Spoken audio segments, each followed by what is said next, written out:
Good morning. I woke up this morning and I have an upcoming client that I'm assisting, and I got a few messages, I guess, that I feel like would relate to everybody. So I thought I'd share them. So I says to myself, I'm gonna feed my animals, eat my oatmeal, and then do my video in my super warm, fuzzy plaid PJ thing. It's so awesome. Anyway, so the person that I'm assisting, I'm actually doing a distance healing session for their child. And the child is experiencing like some wheezing, I believe like facial outbreaks and things. And I woke up thinking about it. Okay, I'm like, okay. And it reminded me of when my youngest was having actually like sores on their neck here out of nowhere. And at this point, I was still doing my free QHHT sessions to get my certification. And one of my clients mentioned it and said that he had a lot of repressed anger, didn't know how to get the anger out of his body. So it was like he didn't feel heard. He wanted to voice things, so it was coming out. So what I was told this morning is a lot of these kids coming in, I don't know if they're called indigo children. I'm not sure what the name is that we're calling that generation, but they are anchoring in light through the emotional body.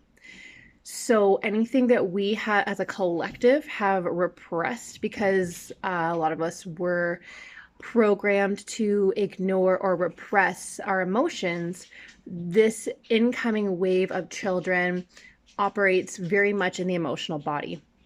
And because when you do that, then things aren't manifesting icky in the physical.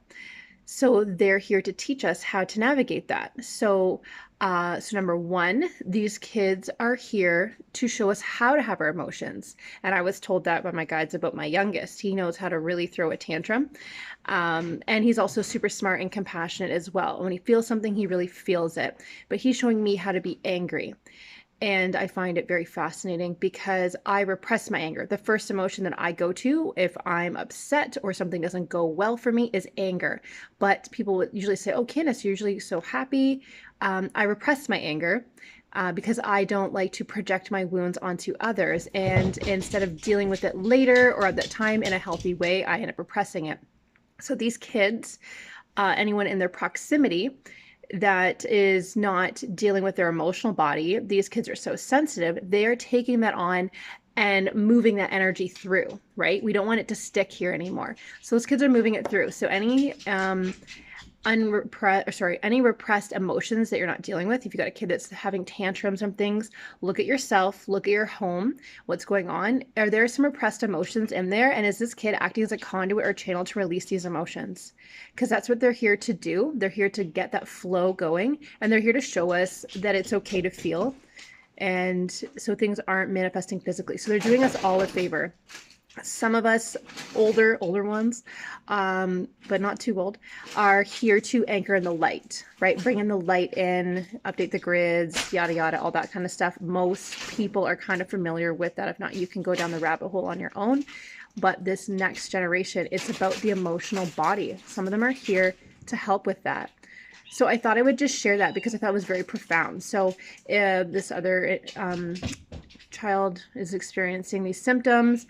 They can't breathe, they're angry. It's because the collective and maybe people they're connected to are here to help them heal, are experiencing those emotions. And this child is helping them to heal, the adult to heal by flowing it through themselves. So it's like a surrogate healing in a sense. So both parties can work to heal together. And I think that's so beautiful. And it was a message for myself as well, because I need to do that with my youngest, show my emotions and deal with them more readily so that I can model for him.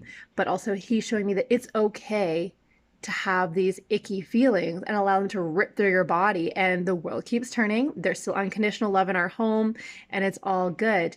And after talking about emotions and naming them together, we got a little thing on our wall. You can tell me what he's feeling by the color or the way the little face looks. It's actually a picture of these little brains that have these different emotions and different words to give him. It's been way better. So that's what I wanted to share with you this morning. I hope everyone's having a wonderful Thanksgiving weekend. Take care, guys.